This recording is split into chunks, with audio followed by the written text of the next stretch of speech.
Do you like watching horror films completely blind, where you don't even know the plot, you've never seen a trailer, you're only watching this movie because of the title or maybe even because of the cover? Yeah, I love experiencing horror films like this. While shopping, I sometimes stumble upon a movie that I've heard nothing about, and I pick it up in hopes that it's a diamond in the rough. Most of the times though, the movie stinks and I end up wasting my money. But every once in a while, every blue moon, I find a hidden gem. So when I saw Slaughter Studios for just $6, I thought I'd take a chance on it. The premise sounds promising enough. A broken down studio lot that was home to all the major low budget horror films from back in the day lays vacant. An amateur filmmaker and his crew sneak upon the abandoned lot to try to make one last horror film on the iconic spot before it's gone for good. Little do they know, there's a killer on the loose. It's from 2002, and just from the synopsis, it sounds like a cheap, self-aware horror film within a horror film type of movie, and to make matters worse, or maybe better, Slaughter Studios was the last film shot on Roger Corman's studio lot in Venice Beach, California. They were actually tearing down Corman's studio while filming this movie. Slaughter Studios started life as an attempt at a Slumber Party Massacre remake. However, after seeing the studio being torn down, the writers cleverly used the setting to their advantage. I haven't seen Slaughter Studios yet, but from everything I've read, it definitely sounds intriguing. I don't see a lot of people talk about this movie on YouTube, so let's be one of the first. Welcome to the HellBound Horror Show.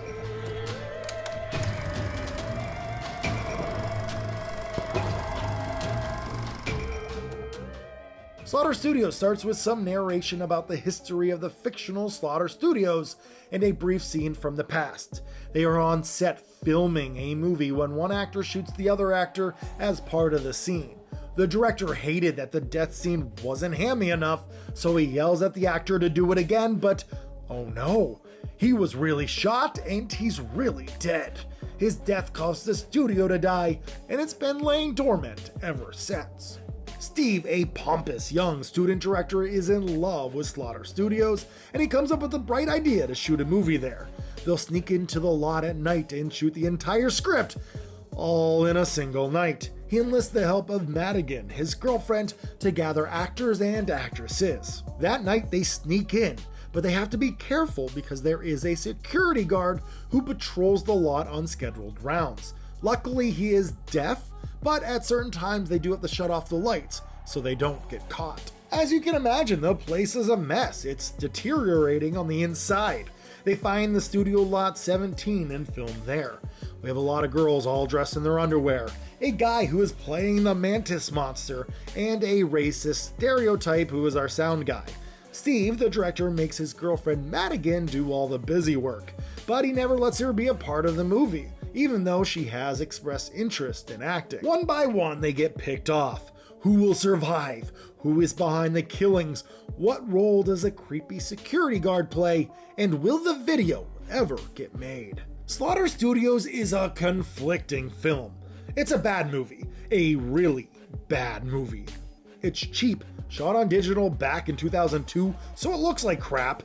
Acting is bad, music is by the books, the script is a copy-paste job, the jokes don't land, and the horror is non-existent. And even though it's a bad movie, there is a slight charm to it. It's nice that the film celebrates a fictionalized history of Corman's work. There's also a nice kill sequence that plays homage to the Slumber Party Massacre. It's honestly the best kill in the movie.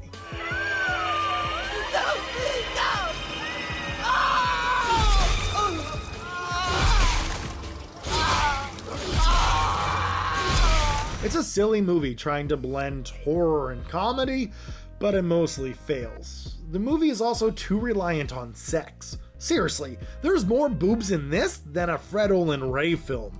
It's been said that nudity is the cheapest special effect that you can add to a movie, but this is ridiculous. At times the movie is underlit, and it looks like they tried to brighten it up in post, or maybe they used the wrong lens, and you get a ton of screen noise in some of the darkness. Other times though, it looks pretty darn good for video. The colors and lights are a nice touch when they're implemented well. The worst part of the movie is when they speed up the footage or when it gets to a weird frame rate. Nothing screams amateurish more than shots like this. Currently only available on VHS and DVD. Looking on eBay and Amazon, the prices are through the roof. I got mine on sale at grindhousevideo.com, and even now, they are selling it for a much better price. They are a great little website. Totally recommend Grindhouse Video.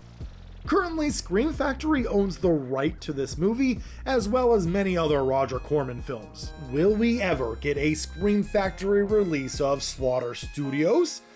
I'd say it's extremely doubtful. It wouldn't sell. Heck, Scream Factory won't even put Slumber Party Massacre 3 on their 4K set of the Slumber Party Massacre series. What gives? I would love a little box set of Corman's lesser talked about films. Put a couple movies onto a disc. At least they could make a little bit of money off of that. They aren't making any money while sitting on the rights to all these underappreciated films, so why not? Slaughter Studios is a bad movie, but it might be fun to watch and riff with friends. There's some unintentionally funny moments that could be a blast to watch if you're a fan of So Bad It's Good cinema. And that's all I have for tonight, so thank you so much for watching, and stay spooky, everyone. Wow, you made it to the end of this video? Awesome stuff. I'd love to know what your favorite Roger Corman directed or produced film is. He's done so many movies. I want to know what you like in the comments below. Thanks.